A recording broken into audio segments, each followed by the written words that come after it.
We're out here today doing another modified. We got Kaitos solid axle swapped Toyota Hilux. Just give me 1 sec.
Before we jump into the full video, I nearly forgot to do this because it doesn't really look like this car much anymore, but give us a quick 20-second rundown of like this model car. What is it? Yep, so it's a 2010 model Hilux, or known as the KUN 26R. Yep. 270,000 Ks on it. It's got a 1KD 3-litre turbo diesel, and it's been solid axle converted in the front, 35 speed locks, the whole works. Not much left of what was originally it when you first bought it. How long have you had this car? Since December 2018. Alright, we'll start down the front of the car. Now I'll let Kaito run through most of it because I don't really know what he's talking about most of the time, so I'll just stand here and let you talk. Alright. Starting with the bull bar at the front. So the front's a Southeast Queensland fabrication Muzz bar. Yep. You've probably seen a lot of these around on the N70 Hilux, is pretty popular. Good looking bar, got little spotties in there. That I'm just running as I've wired them up as fog lights. I don't really use them as fog lights, they're more like just off-road because the spotties seem to get a little bit big, you know, when you're close contact forward driving at night, so I just use those at night.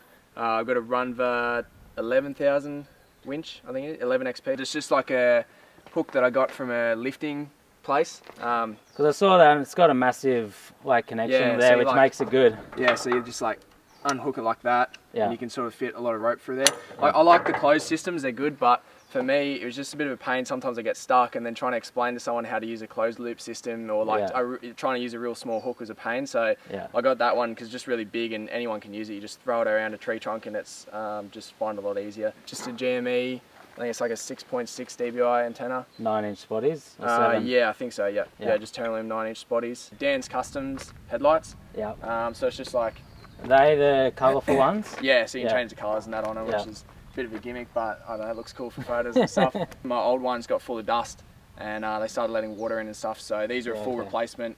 So I just got rid of the old ones because they were just pretty much stuffed, and these are all sealed and whatnot. They look a bit nicer, so. Keep working our way around the side of the vehicle, or the outside bits and pieces first. Rock sliders. Yep, so they're the MechFab Industries one. He custom made me a couple of years ago, same one I had last time. Haven't repainted them since, they've just been copping a flogging and they've been going good. Mirrors? Yeah, just clear view towing mirrors. That's to help see when you got the canopy on. Yeah, mostly when the canopy's on, yeah. I find as soon as you put a tray on, like, because when you got a tub, it's sort of flush with the side of the body, but as soon as you go for a tray, the headboard gets in the way a lot. And like, it's got a good blind spot mirror in the bottom too, so I find them kind of handy, and you can fold them in nicely so you don't damage them off road. And then flares, these are Ute Mart V60s. All the Hilux owners will be recognise these because they're so hard to get. Usually as soon as they come online, they're gone within like a week. So got one of these, cut the crap out of them, all the sides and stuff to clear the tyres, and it just brings that flare out a bit so you can cover the typo. Down the back of the Ute, aluminium tray. Yep, so it's a Mitts Alloy 1600. So last time I had an 1800 tray on. I found it really good, but it wasn't in line with the tow bar. So I found when you drop off rock steps and like down real steep stuff, you're sort of hitting the tray rather than the tow bar, which I didn't really like. So I started damaging the back a fair bit, and I just didn't really use all the space on it. So I had the canopy on, and then I had all that extra space in the back that I didn't really use for anything. Because you're not out there with family of 5 or something. Yeah, it's so mostly just like you and a mate or something. So so I didn't really need the space, so I sold that and I've gone to a 1600, which I love because it's nice and in line with the tow bar, as you see there. It's the first thing that hits every time you drop off is the tow bar. A little bit less weight, and I just like the look too from side on. I just like the look of the 1600. It's sort of more proportionate to the front of the vehicle, where the front tyre sits to the front of the bar, from where the rear tyre sits to the back. It sort of looks more proportionate. So, do you know what the width of it is? Yeah, it's 1800 wide. Now the way it's set up today is more for your off-roading hard tracks. Yeah. But when you're going away on your touring trips, you have a bolt-on canopy. Yeah, so same canopy as before. I just painted it and done a bit of fit-out stuff inside. But it's just a 1 metre MITS canopy, and then I just chucked the tent on top. Yeah. So yeah, as it is right now, this is for daily and off-roading. And if I want to camp for like 1 or 2 nights on a weekend, I'll chuck a swag on the back. But most of my stuff lately, I haven't done a big trip in a while. Probably high country in March was the last big trip. Yeah. So I've just been running it like this, save a lot on fuel, and yeah, when you're wheeling, you don't want the weight on there, so it's a lot nicer having a flat tray.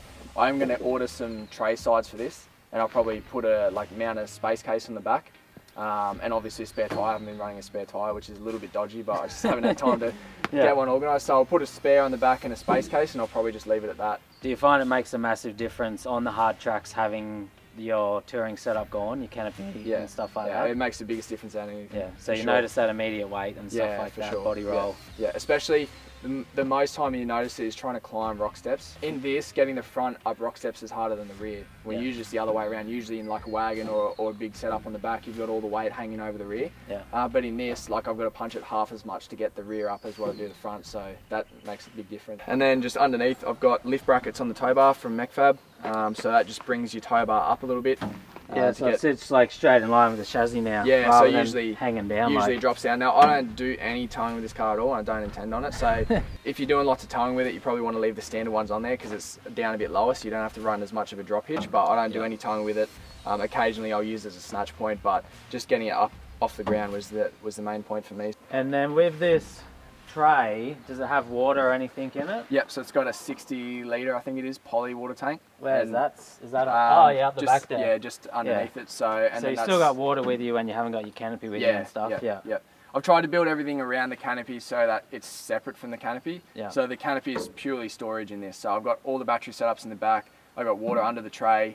So the canopy is only really storage, and that's why I can sort of get away with doing trips without having the canopy on there. So when you put the canopy on, you bolt it in, plug it in to run your fridge and lights. Yep. And you got a drawer and storage space in there. And it's purely just storage. I've got a drawer fridge in there and like a little oven, but I can definitely get away with not having canopy on. It's just for extra storage, really. That's most of the things covered on the outside. We'll start getting to the one that everyone wants to see now, which is tyres, rims. Then we'll move into suspension. Now, the suspension on this is about as extreme as you can get on a Hilux.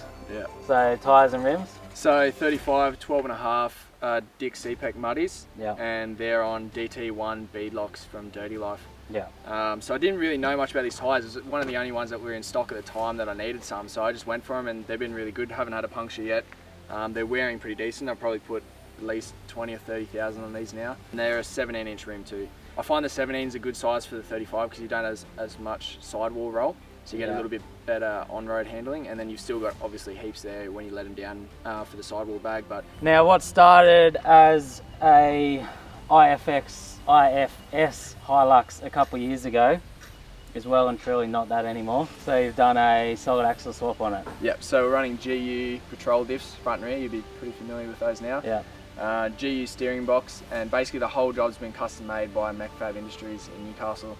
So he's custom made all the bracketry for it. Done the whole conversion front and rear, and she's sitting a little wider now. So basically just pulled all the suspension diffs and everything out and replaced it with GU and custom stuff. Yeah, there's a fair bit in it. So basically all your IFS cross members, everything gets cut back in the front to a bare chassis, and then he's got fish plate on the chassis all the way to the body mount to the front, so that strengthens up, because your IFS chassis is only sort of made to suit IFS parts, not really the weight of a GU diff. So he's fish plated the whole chassis, made custom coilover towers for the suspension, custom panhard brackets, everything to suit the chassis, and then mounted the GU steering box up to the Hilux wheel, and made it all work. Yeah, there's a fair bit in it. It's not really something I'd suggest doing yourself unless you like. I always wanted to give it a go myself, buy a kit and you know, hook into it. But it's something that you really do have to get right the first time. It's not something that you can sort of do twice. Need someone who knows what they're doing. Yeah, like all the work. If you want to get it engineered and all done properly, everything's got to be spot on with it. It's all got to be line up, and it's pretty easy to throw a kit in and just say it's done, but for everything to actually line up and you go to a wheel alignment and everything's actually in line and spot on is a different story. So that's why I sort of went with him to get it all done. So why'd you decide to do a SAS swap? So I think it was after the Cape York trip I did. Basically all the IFS parts were toast, so like both front struts I needed replacing. There's just a lot of damage in the front end just from going through like the PDR and whatnot, and I was going a little bit quick in some spots, and basically the whole front end just I needed a lot of redoing, and the front diff also had a lot of issues, so I busted one of the breathers off for the electric actuator, so the front diff was totally toast, and just for that actuator alone was like $800 from Toyota. It was ridiculous. Yeah. Water got in the front diff, water got a little bit in the rear diff, and basically yeah, the whole front end just needed a lot of work. The other reason why is I wanted to re-gear it, so my low range wasn't low enough for what I like, because there was only standard manual gearing, which is like 355 in a Hilux. Yeah. So I wanted to re-gear it as well, but just to get it re-geared for me was like $2,000 in parts, whereas these diffs and the steering box I picked up for $2,000. So now it runs 4.3 gearing. Yeah. So it was just a bit of a crossroads where I sort of wanted to do all these mods to get the IFS up to standards. It was going to cost me so much money, whereas if I just put in a little bit more, I could get the SAS conversion done, so that's sort of why I went for it. And obviously a whole lot more capable off-road. Like how do you compare it running, like trying to do hard tracks in your, what was an IFS a year ago, and then you go try and do those same tracks in this? Yeah. Like massive difference? Definitely now it's like 10 times more capable, but there's a few reasons. So I never had a front locker in the IFS, which would have made a huge difference. Yeah. And it was only ever on 33s. Now you can get 35s on IFS, but you start to get a little bit dodgy on way too hard on the drive line. Even on 33s, you know, if you give it any sauce up rock steps and stuff, you're probably going to break a few things. So definitely now it's much more capable. I think the main difference between solid axle and IFS is just stability. I think you've got a lot more stability, especially with the width. Like the GU diff on this is a lot wider than what the Hilux was, so I think there's a lot more stability in it. But I never had a front locker or anything, or a re-gear in the IFS, so I can't compare directly. But yeah, a lot more stable, less likely to break parts, and yeah, I'm loving the setup. It's awesome. And then with the solid axle, how's it handle on the road compared to the IFS? Like, is this still a nice car to drive on the road down the highway, or is it painful? So I've seen a lot of people that do the conversion say that it's actually better on the solid axle. Yeah. I disagree. I reckon the IFS was better handling wise. I think it was a little bit easier to steer, didn't wander as much. I was used to the solid axle because I'd driven the 76, the Drifta 76 a fair bit. Yeah. So I knew how they wander and sort of handle on the road, especially on bigger tyres. So I would say, obviously it's different because I had B-locks and 35s on this setup, which I didn't have on the IFS, which would make a big difference. Yeah. But I would say that the IFS did handle better in my opinion. How long was the car off the road when you did the SAS? So I think it was about 3 months start to finish. So if you just worked on it flat out, you could probably smash it out in 2 weeks. But at the time, McFab wasn't full time, and it was the first one he's done also. So as he was making it, he was building the kit that he now provides for them, so he was sort of making it as he goes, and it was a bit of a custom setup, so it did take a fair bit longer. Yeah. But yeah, if you got him a car now and got him his kit ready to go, you could probably smash it out in 2 weeks. Yeah. But it was off the road for about 3 months. Yeah. We'll try to find the balance between giving enough information but not standing here for 2 hours talking about everything in detail. Talk about this for 3 hours. Running through, so now it's solid axle converted. Running through a suspension setup. Yeah, so most solid axle cars you'll see have got coil and spring. Yeah. In this we've gone for coilovers, just mainly because of the packaging. So you got a lot less room sort of in this because it's not designed for that originally. Yeah, okay. So your coilovers basically encompasses a shock and a coil in the one unit. Yeah. And it's mostly for packaging. It's just a lot less room in there, so it's a lot easier to use a coilover. So they're 12-inch Pro Fender coilovers. Yeah. I've actually got a new set coming from soon, so I got Radflow 2.5-inch body in 12-inch travel. Yeah. So I'll be swapping those out soon just for a little bit better handling and whatnot. Yeah. And then we've got 2-inch hydro bump stops. So rather than the rubber bump stops, we're going for hydros. Also for packaging, it's just a little bit easier to fit them in. Yeah. All the arms and everything are custom. So custom panhard, drag link, and tie rods are all custom. They're made by McFab? Yeah, all aluminium custom, yeah. And then on the front diff, I've just braced the whole thing basically. So we've got a diff guard on the front pumpkin because I put a few dents in it which is getting a little bit annoying. So I custom made a front diff guard for it, put RHS bracing along the front, and then we've braced the knuckles as well. So it's a little bit overkill for the amount of weight that's on the front of this. Usually like you'd need that for like a 3.5 ton patrol or something, but I've just gone overkill with it. Get it done once, get it done right. Because you've done a lot of work on this yourself, like you yeah. enjoy pulling it apart on the weekends. For sure, yeah. I've learned a lot lately, like in the last year I've learned a lot more. Like now probably I'd try and give the SAS conversion a go myself because I've learned a lot more about it, just working on it once it was already done. Yeah. So yeah, I like to do a fair bit myself now. So yeah, I did all the diff bracing on the front myself and a lot of the engine bay work, and I try to do as much as I can myself because I got time and it costs a lot less. That's the front suspension of it, and then run us through what you got down the back. So the rear is a GU diff as well. Yeah. So you need it if you're going to swap the front out to something that doesn't match the rear width. Obviously, you're going to have to change it as well. So if you go like an 80 series or GQ front, it's going to match the Hilux rear. But because we're going for the GU, it's a lot wider than the Hilux rear. Why'd you go GU diffs over GQ or 80 series? So GQ is not too much different to GU other than strength. Yeah. So like all your mounts and stuff will be very similar. You can actually swap GQ diffs under a GQ straight for GU diffs. All the mounts and everything line up. Yeah. It's just strength and size that you get with the GUs. So the GU have bigger, stronger diffs than the older GQs? Pretty much, yeah. Yeah, over the GQs, yeah. And then over 80 series, basically I tried to find a set of 80 series diffs originally, so I wanted to, because the 80 front suits the N70 rear, so I wanted to do an 80 series front conversion originally, but because it's got ABS, I couldn't find an 80 series housing for it, because ABS only come out in 2-year models of 80 series. So basically, because the GUs are newer, there's a lot more ABS models out there, so it was a lot easier to find diffs. So originally I looked for like 3 months for an 80 series front diff with ABS. I just couldn't find one, so that's why I ended up going the GU. Yeah, I'm glad I did in the long run because there is better strength, you get better width with them. But yeah, I wanted to do 80 series originally and I just couldn't find one. And it's just running the same leaf setup as it was before, so it's just a 210. So still got the leaf spring, coils in the front, leafs in the rear? Yeah. So it's just a 210 rated RG Colorado pack. Yeah. With 190mm fat bars shackles and then just 12-inch shocks. I know a lot of people are going to comment about the shocks angles being a little bit too steep, which I know about, but we're waiting to do falling before we adjust it. It was sort of, like the mounts are not right on the diff for the size of the shock. I ended up changing the shocks to something different and they're a little bit too long. So we're going to change that anyway with the falling. It handles fine for now, so I'm just going to leave it. So are they superior remote res shocks? Is that what I saw? Yeah, 12-inch. Yeah. The mounts sort of suit a 10-inch. And that's what I had originally, and then I swapped them out for these. And now the mounts are too long, so we've had to bring the angle in so that they're not on the mounts as long. So do you still get decent flex out of the leafs? Yeah, I find without the weight on the back it's a little bit tricky. Yeah. Because I sort of like to have a little bit of weight on. This pack is sort of overrated for what this is because it's 210 constant, and your standard packs are sort of about 100, and this has got less weight than what a tub back Hilux does. So it's probably about 120 kilos overloaded, these springs, so they're a little bit stiff without the weight on the back, but they still go pretty decent, yeah. When you did when you put the GU diffs, why couldn't you go to coil in the rear as well?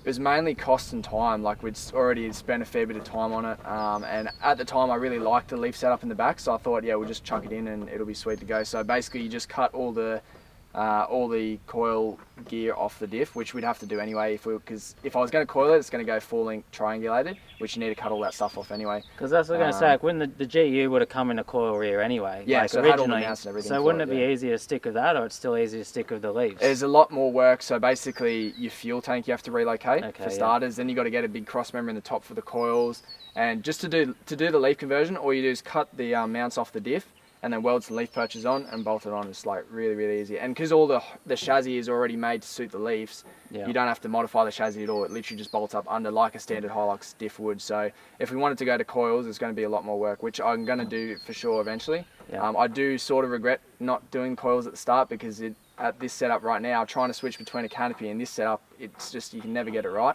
And it just handles really rough when you're daily driving. So the front section of the tail shaft is Hilux, and then the rear sections are custom made to suit the GU diff.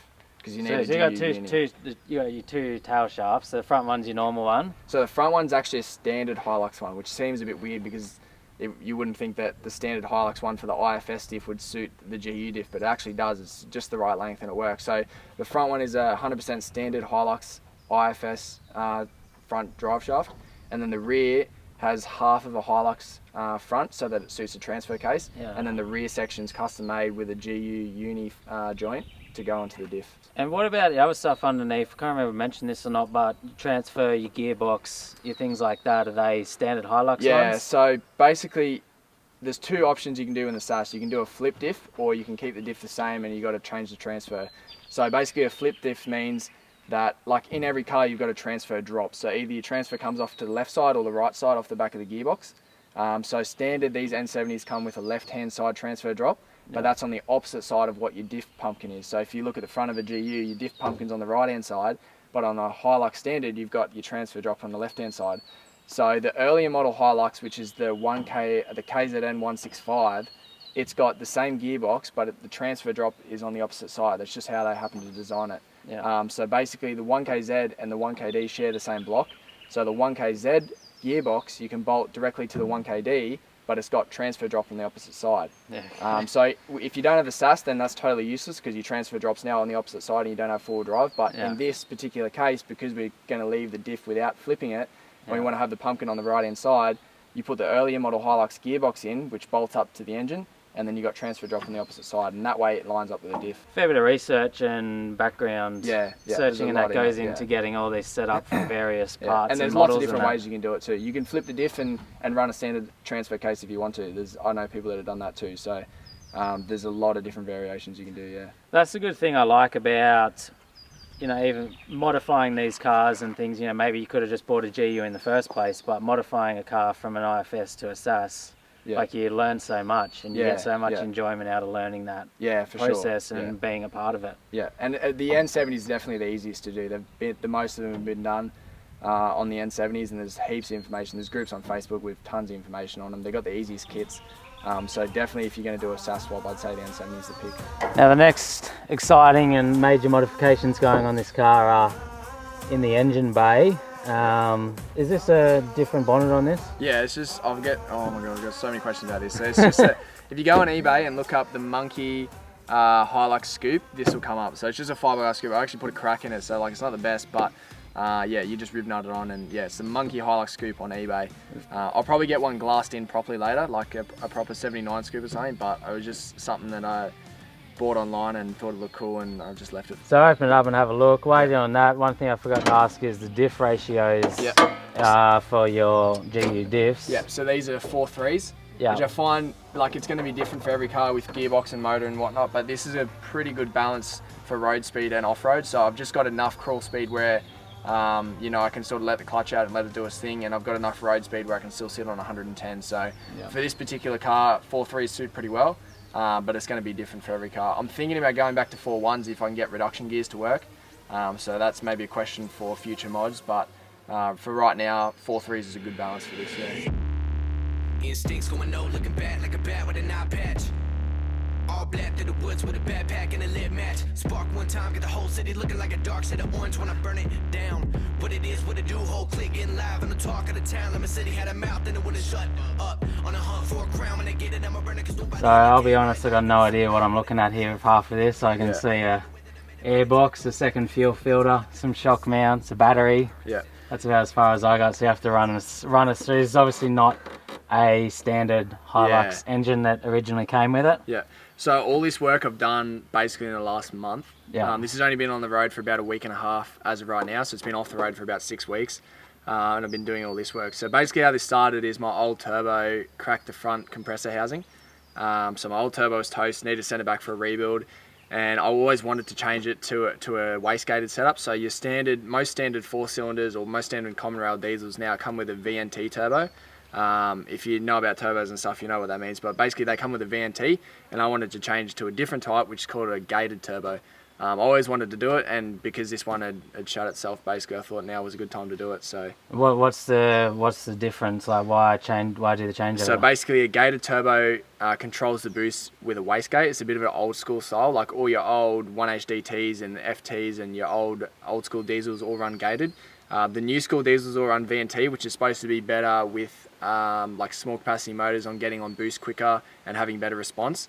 But it all depends on what size you go, what tuning, what you go with it, and if you're going for high horsepower, gated seems to be what is the go at the moment, so that's why I've changed it. Yeah. So I guess run us through a few things you got going on in here. So up the top here, these are the reservoirs for the coilovers.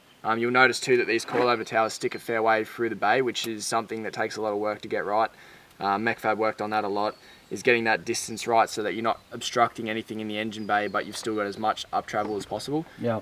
So you see they stick a fair way through, and then that's just a good spot to mount the reservoirs for me. So we've got a 4-inch Fabulous Fab snorkel feeding the airbox. So I've made this airbox myself. It's my first attempt at it. I learnt to aluminium weld the day before I made this. So it come out pretty good. I'll probably redo it later with a few nicer welds, but it's come out pretty decent for what it is. What's in there? Is that a K&N filter? Or? So it's a uni filter, an oiled air filter. Put a Perspex top on it, a few fancy bolts, and a nice little seal.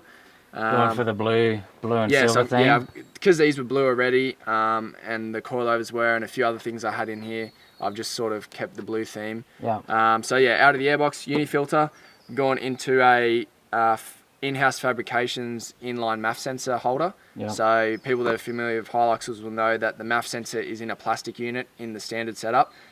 Which is not so good for heat, and they sort of warp, and mine used to leak a lot. It used to leak a little bit of dust in, and they're just not so good. So that's a full machined housing for the MAF sensor, and that's your mass airflow sensor. So that sort of controls a bit of the fueling, lets the ECU know how much air is coming in, basically.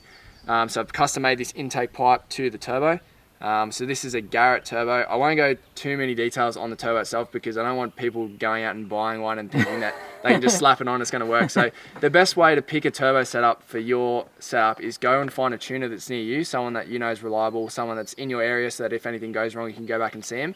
Talk to them about a setup, find out what turbos they like using and what turbos they like tuning, because you can whack this whole setup and go to a tuner that's never seen one before, and he will just tell you to go somewhere else. You know, that tuners like to work with a setup that they're familiar with, that they've used before, and they know that's going to be reliable. So I was talking to Dr. Diesel in Sydney. They recommended this setup, and that's why I've gone with it. Basically, I bought all the gear separate, fabricated it all up, and made it work myself, and then I just took it to them for tuning. But always check with the tuner first what they want to use, because if you use something that they don't want to use, then most likely they're just not going to tune it, and they're not going to get the good results out of it because they don't know that it's going to work. So yeah, it's a Garrett gated turbo. Standard, this come with an internally wastegated rear housing, and I've changed that for a 40mm external wastegate just off the manifold. It's a GNL high mount manifold that I've modified to suit the Garrett because the flange is a little bit different. And then all the intake pipe I've made myself. So I made this intake pipe to the Psycho front mount intercooler. Had to make the custom dump pipe, which is a fair bit of work because the turbo is now high mounted. It's a lot harder to get the dump to run down and out the back because usually the turbo sits a lot lower. So this dump pipe is a fair bit of work. And then yeah, Psycho front mount intercooler, the same one I was running before, but I've just had to custom make these pipe work to suit it. This is a high performance diesel from Thailand coolant reservoir, and then that one over there is your power steering reservoir. So just a little bit of bling for the front because the standard plastic ones look a bit crappy. And then I've custom made that hot cold side intercooler pipe, and then that goes into a manifold that I made myself. So basically that's the standard manifold, but I've cut the top off it because you'll notice on the standard one it sort of enters from one end, and you sort of starve cylinder one of air because of the shape of it. It's like it doesn't have as much flow just because it has to fit around all the other EGR and whatnot. So yeah, it's a custom made manifold, just made that top hat for it and the 3-inch intake to run into that intercooler pipe, and you just get a lot better flow to all the cylinders that way. And yeah, helps a lot with making power. It's awesome that you've done so much of this yourself, like even fabricated up a lot of the piping. It was 5 weekends in a row that I worked on all this. It was, it was crazy. I had to do, and a lot of this I had to redo twice. You know, like you do it the first time, it doesn't quite work right. I had like 3 different variations on how I wanted to sit the turbo. First, I wanted this to run underneath, and then I ended up putting it over the top, which is a little bit uncommon. You don't see as many of them come over the top like this. Most of the time they run underneath and then under the airbox. So it was a lot of work in figuring out how to actually make it all sit right, and I had to redo a lot of stuff a couple of times. And also this is a alloy rocker cover. So these standard come with a plastic cover, and they're pretty prone to cracking. You'll see a lot of them when you start to get a bit of heat build up in the motor, and over a lot of time it's plastic, so it sort of warps and disforms over time, and they end up cracking. So I've replaced that with a full alloy one. All the seals and everything line up, so that's been pretty good. and yeah, just a lot more reliable. You're not gonna Reliable get any cracks engine on these Hiluxes, you reckon? Well, we'll find out. This one is unopened. It has 270,000 Ks on it, which is a fair bit. So basically, I'm just going to run it until it blows up, and I've got a whole plan of how I'm going to redo it and make sure that the next time it sort of lasts a lot longer. But it's already got 270 on it. It's been running good. I've never ever had a single issue with the engine. It's always been sweet. Just service it on time myself. Yeah. I've replaced the injectors about 70,000 Ks ago, but that's the only thing I've ever replaced on the engine. It's been sweet. So I don't know. It could last 2 years from now. It could last, I don't know, a couple of weeks. We'll find out. But I've got a whole plan on what I'm going to do to the engine after it does go. Yeah. So there's not much left on this car that's original, and what is original won't be there for too much longer. Yeah, I got still big plans to go. Yeah, cool. And then just a secondary fuel filter. Yeah. For the outback trips. Keep the fuel nice that's going in the injectors, and that's the engine bay. Yeah, so high mounted turbo, custom manifold, custom airbox, custom cooler piping, 40mm external gate, 3-inch dump to 3-inch exhaust, custom high mount manifold, and I got my EGT gauge in the manifold too. So you'll notice if you look at the dash, the EGTs will sit about 200 degrees higher than what most people are used to. So I posted a few photos when I was driving, and it was like at 700, and people were freaking out like, oh, you're going to blow the motor, but it's in the manifold, not the dump pipe, so it's about 200 degrees less. Yeah. And that's the engine. Oh, so yeah, right now this setup is running 30 PSI boost. So we've got obviously the boost here there to run the wastegate, external wastegate. So yeah, that's set at 30 PSI.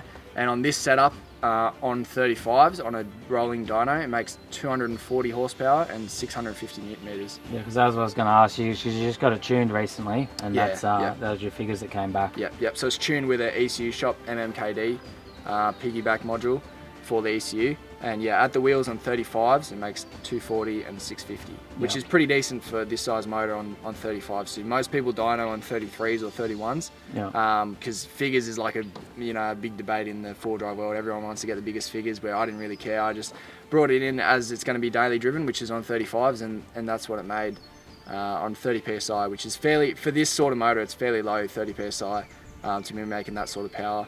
And it ended up running out of fuel on the dyno, so I've got plans to put a bigger pump in it, bigger injectors, and I want to be able to push this setup to maybe 300 horsepower at the wheels at some point. So you won't be happy until you blow the engine. Yeah, pretty much. Yeah. Once this setup goes, I'm going to leave it exactly how it is now until this motor blows up. Yeah. When I pull it out, I'll put different pistons in, change a few things, full rebuild to make it nice and fresh, and I'll put a bigger pump in it, bigger injectors, and we'll get a bit of a retune. And so some people probably think you're mad, but this is what you love doing. You love working on weekends, spending your spare time. Some people like going out partying or playing video games or whatever, and you just enjoy staying up late working on your car. And some people enjoy a reliable car too. But that's not, I like to take this out on the weekend, have as much fun as possible.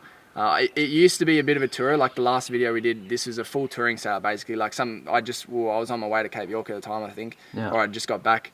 So it was a full touring setup, and I've sort of gone away from that now and made it as much fun as I can have on a weekend. And then basically after every weekend, I got to redo everything and fix it all up, and that's just what I love doing. So that's why I built it this way. Maybe at some point I'll get rid of all this and put a standard one back in and tour it again. But until then, I'm just gonna flog it every weekend and have as much fun as I can. Yeah, for sure. It's good fun. It does have a lot of fun. Yeah. Gone through all the engine bay. We're inside the Hilux now, and we'll run through some of the things going on inside. Try and set these cameras up as best we can to see everything. Once again, I'll let Kaito lead the way because I don't really know what everything is I'm looking at here. Yeah. So where do you want to start? So steering wheel. Yeah. It's a PVS carbon wheel. It's got all these buttons and stuff I haven't fixed up yet because I don't have a head unit that's going to run with it. So that's something I'll be changing out for a proper head unit. But yeah, basically got all your buttons and stuff. Just a bit of a nicer feel. I feel like changing the wheel you'd think wouldn't make much difference, but it does give the car a lot nicer feel. Yeah. So I like that, and also the Hilux one was just sort of fading on the edges, you know how they get. We've got EGT and boost gauge on the dash, so this is just a custom bracket that I've made up. So yeah, obviously EGT, pretty important thing to watch, and your boost when you're running a decent setup in it. This is just a single DIN head unit that's been working fine for now. I did have the standard one in here, but the Bluetooth shut themselves is what they usually do, just stopped working. So and then just a scan gauge, so that gives me, if I get an engine code, I can see what it is straight away. It gives me coolant temp, battery voltage, lots of different little details. So I use that all the time. I've always got that running, always looking at it. And yeah, the main one that's super handy for is when you've done a lot of engine bay work and stuff, sometimes things can trip. You go for a water crossing, a little bit of a sensor gets a bit of water or something in it. You get an engine light and you think, oh, I've got to take it to the mechanic now, you know, but you can just look at it, what it is on there, Google it, sure. Google the code, and you can fix it up yourself. You can clear codes from there, so I find that pretty handy. Those things are good because they're only like you go for $100 or a couple $100 or whatever, and you can sort out, you know, other engine problems. Otherwise, put you on a tow truck half the time. Yeah, exactly. And I think it's the bare minimum. You should get one straight away because you got your water temp then. Because obviously your standard gauge in the dash doesn't really do anything until the car's nearly overheating. Whereas this one, you can get an accurate water temp, like a water temperature gauge straight away just by plugging into the OBD. So that's pretty cool. I blacked out.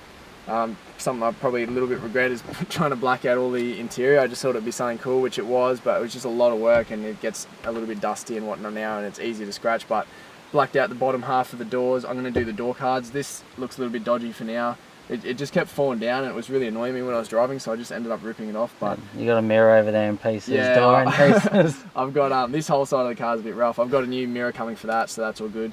And then I'll end up blacking out the door cards and whatnot too. Oh yeah, up here. So a lot of people have been asking me about this roof console setup. So basically, this is just a steel frame that I've CAD designed and plasma cut, and I've made it to suit these billet automotive buttons. So basically, here's your compressor. So you hear that run. There's a rear locker, front locker. Yeah. And then you hear those release behind the seat. I'll show you behind the seat in a sec so you can see all the 12-volt stuff. But basically, yeah, this runs. I've still got a few free spaces, so I've got to do one for the spotties, maybe some rear like camp lights and a few others. So I've got to fill out those spaces. But basically, I made up this whole setup to suit these buttons, which I think looks really neat, and it's up out of the way. I don't like having it all sort of spread out over the dash. I want it in one spot, which is the idea behind that.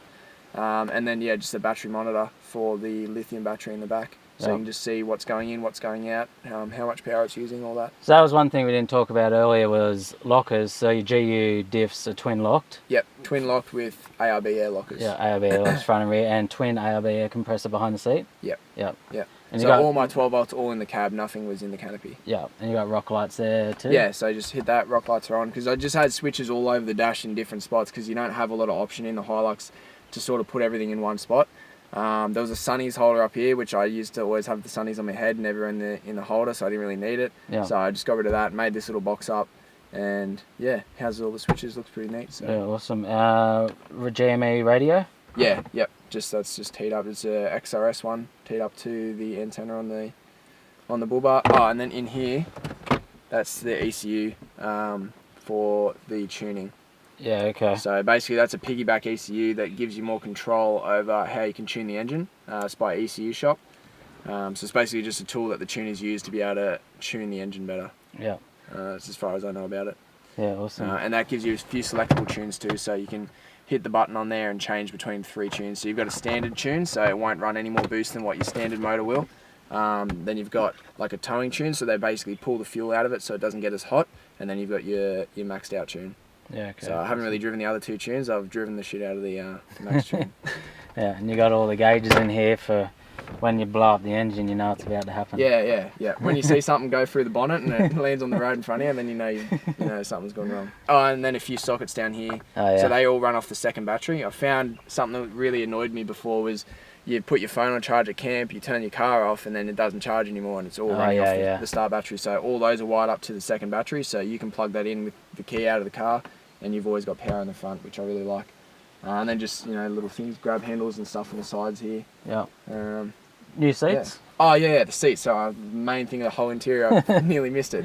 So these are Toyota 86 seats. Yeah. Factory airbags work with these. So because you're keeping it Toyota, you can use the factory airbags, sensors and plugs. Everything plugs in, and then they've just got custom mounts.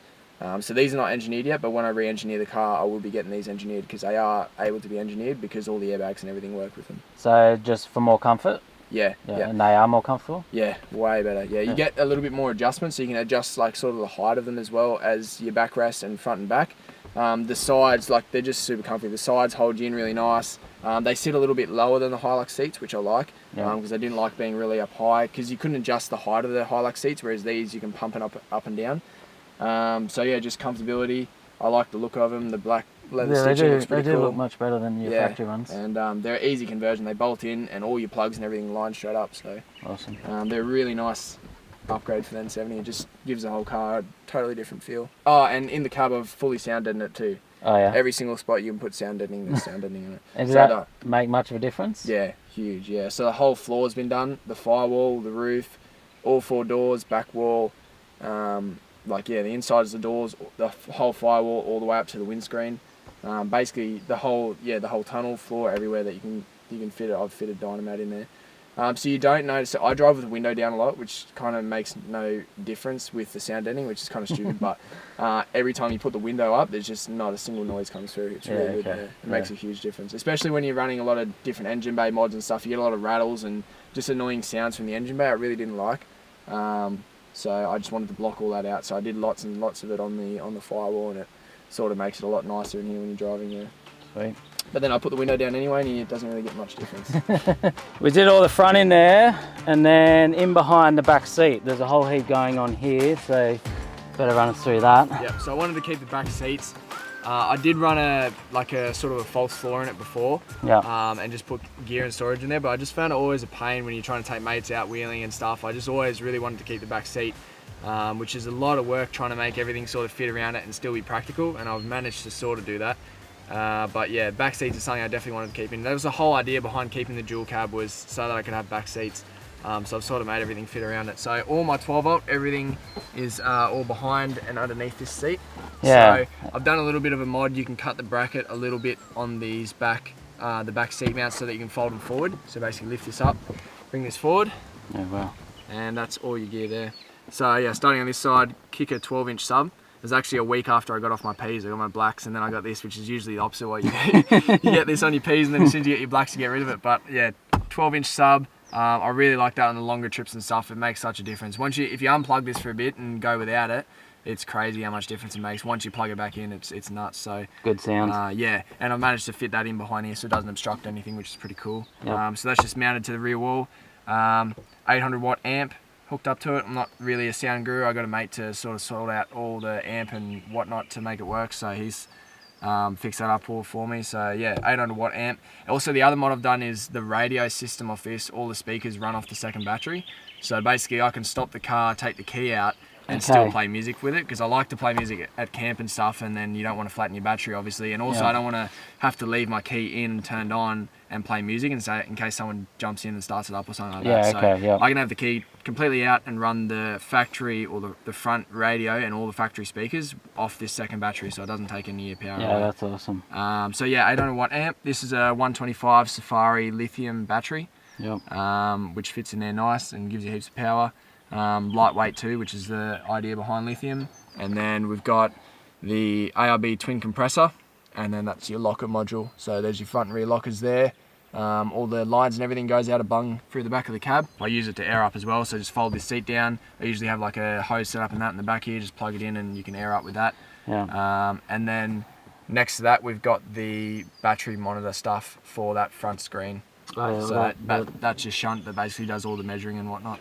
It's amazing how it all fits in behind here. It took a lot of work. So much gear. This whole setup is taken 3 or 4 different forms, and I've only finished this like probably a month ago. It was one of the lockdown projects. It was getting all this back set up right. Also underneath this seat, I've got a 1240 Red Arc charger for this, and then I've just got a fuse block that runs all lights and everything around the car. I've had this back seat in and out probably 1,000 times setting it up, and the orientation of this has changed 50 different times to make it work, but now I've got a setup that I won't change. I'm really happy with it, and I've fit everything in here that I need. It's the bare essentials. Awesome. Sub, bare essentials. Well, I think we'll just about run through most things. We're nearly burnt to death out here in the sun. Classic New South Wales summer day. But yeah, absolutely amazing. Even since we did the walkthrough of it last time, so much has changed. It's such an awesome build that you've done, so much hard work put into it. Yeah, it's basically a full transformation from the tourer it was to now the weekend fun haver. Yeah, like there's not many four-wheel drives where you do a walkthrough of them, then a year later you could do another one and redo everything because it's completely different. Got a few questions here to run through that I put up on my Instagram. Quite a few questions come here about cost. This whole setup's cost you, so do you have a rough idea there, or it's off the charts? Pretty hard to say, because I've put a lot of parts on, taken them off, sold them, tried a lot of different things. I've gotten a few good deals off a few companies as well for parts. A lot of the stuff I've made myself, a lot of the stuff I put on myself. So it's kind of hard to say, but the car itself cost me $19,600. Yeah. That was with 200,000 Ks on it, which is pretty low for what they're worth now. Like honestly, this car stock now would probably fetch 25, 30 on today's current market. So that was 2.5 years ago now. Yeah. So it's lucky I got in before this sort of rush with COVID and whatnot with second-hand car prices. So paid 19,600 for it. I got a bank loan to do that. And then basically in terms of cost spent on it, it's probably been another maybe 40,000 in mods on top of that. And does that include the SAS? Yeah. So the SAS, it's like for most people that ask me, I just say go to a shop, ask them, tell them what you want, and ask them how much it is, because what this setup's going to be and another setup is going to be totally different. Like you could probably do a SAS setup for 10K if you did it yourself. So just buying parts, brackets and stuff, buy suspension and do it yourself. You probably do it for 10K.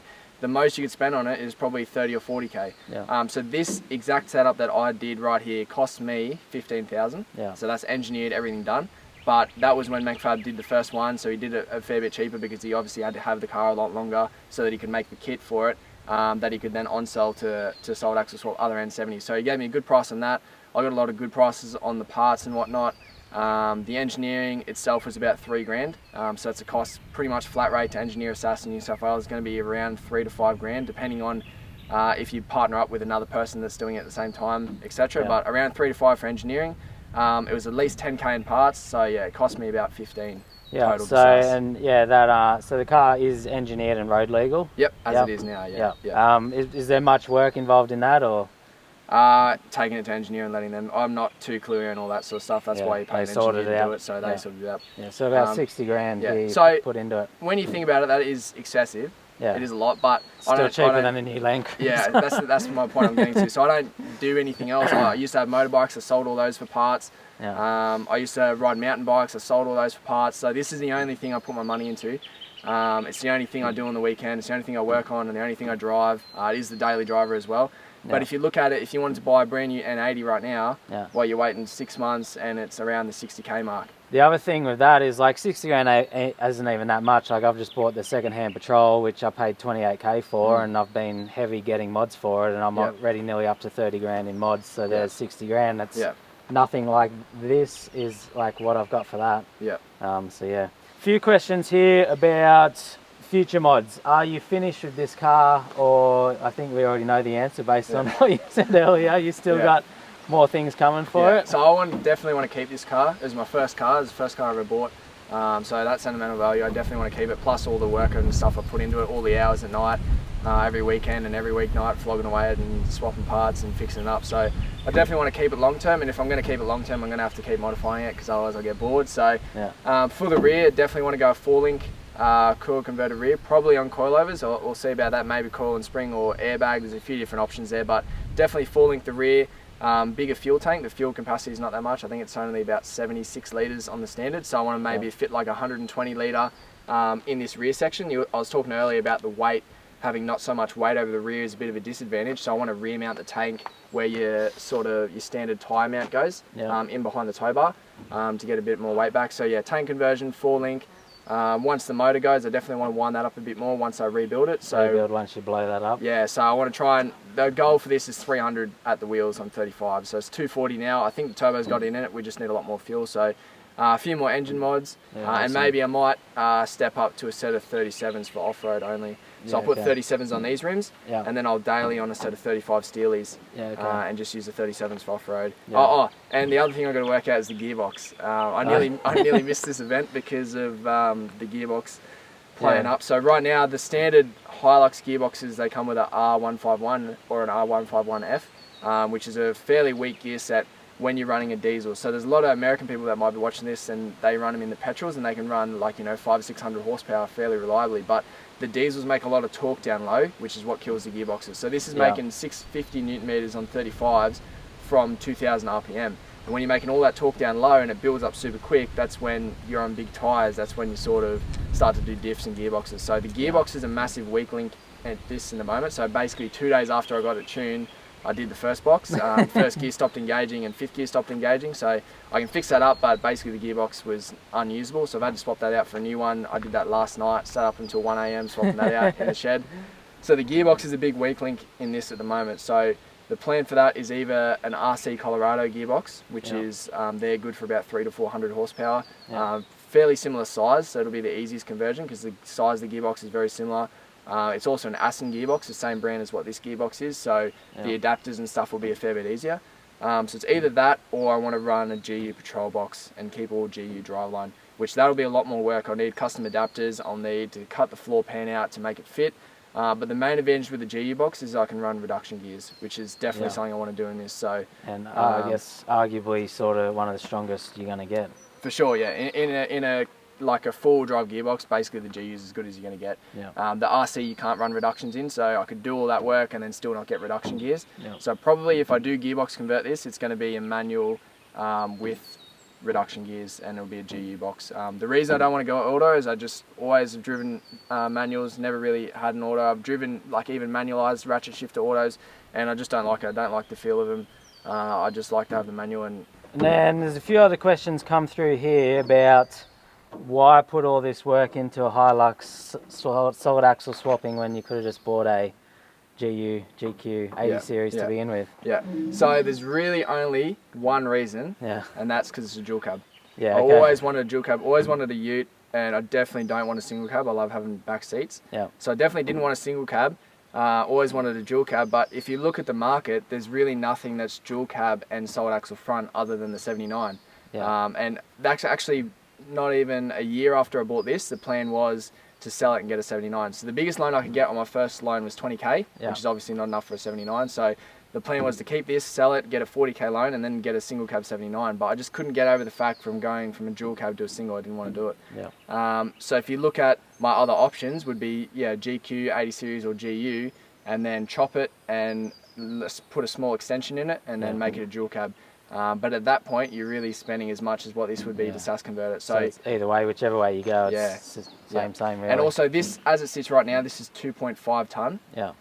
So to build a GU or a GQ or an 80 series dual cab chopped with a small extension to bring it to a dual cab wheelbase, if you can get it anywhere near 2.5 tonne, you're doing pretty well. Like all those would be easily 3 tonne, 3.2. And weight seems to be a huge advantage now with hard off-road stuff. So as this car sits right now, it's 2.5 tonne, which is a huge advantage. And I don't think I'd be able to build a dual cab, chop a wagon into a dual cab and build it that same weight. I just don't think it would happen. We'll rapid fire through a few quick questions here to finish up. The first one being, what tow truck is his favourite? Never been on a tow truck, always driven it home. Even when I did the gearbox last week, drove it home with 3 gears. So never ever been on a tow truck. Unlike me, I've been on 2 tow trucks now. Another question here, why do you like the N70? I feel like it's a good balance between new tech and old tech. So they were at a bit of a point back in 2010, 2015 when they were making where there wasn't too much electronical stuff in it. So I don't have any traction control in this. I've only got ABS. In the engine bay, there wasn't all this electronic jazz where like you go for a water crossing and some fault comes up.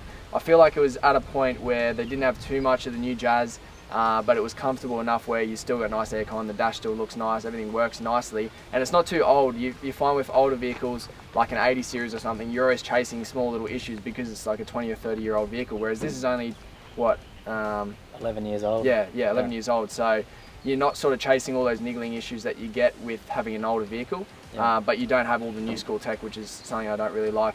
And the 1KD, I love the 1KD. Never had an issue with it. It's running 30 pound now, making 240 horsepower, never let me down. The gearbox sucks, but I love the motor in them. They're super easy to work on. Did all the work myself on the motor since I've had it. Like literally a week after getting it, I did the manifold clean all myself, all the way up to the valves.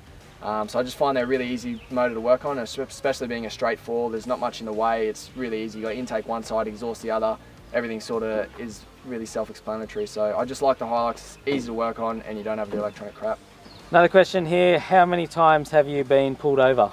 So I've been like RBT'd and new general stuff, but I've never been pulled over and like had the car checked over. And I think one of the main reasons why is having engineering on your rego. Yeah. So right now, if my rego plate gets scanned, like you can even look this up on Rego Check New South Wales. If you look up my number plate, at the bottom of the screen, it'll say engineered per this cert. So when someone looks that up, like a highway patrol scans it, it'll come up with engineers per this cert.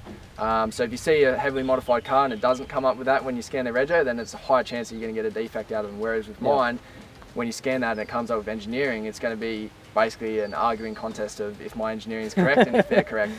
So I feel like that avoids a lot of issues, and also just driving responsibly. Not speeding. Speeding's the easiest one way to get pulled over, so I don't speed in it. Drive responsibly on the road. And you won't attract attention. Attention tracking, that's the main one. Once you got their attention and they pull you over, then they're going to find out what else they can get you for, especially if you're rude. So keep it responsible on the road and you won't get pulled over. So you keep that your whole engineering folder in the car, don't you? I've got a folder in the back seat. So if I did get pulled over, it'd be an arguing contest for about an hour. Go through all the details on the engineering folder. But I haven't had to do that yet. And mainly it's because when you scan the rego, it'll come up that it's engineered, which I think helps out a lot. Yeah, awesome. You drive responsible and you won't get pulled over. All right, that's awesome. I think we'll end it there. We've gone through enough questions, but thanks for doing that. Appreciate it. I'm sure hopefully everyone will enjoy it. Yeah, cool. Hopefully you hold off a few of the messages and you just say, watch Tyler's video and you get all the info and have to ask me. Yeah.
Please excuse me, your honor, but you can't hold me no longer. Can't you feel the vibrations? I broke out and left traces. Go ahead, try catch me if you can, man. You'll be looking all night.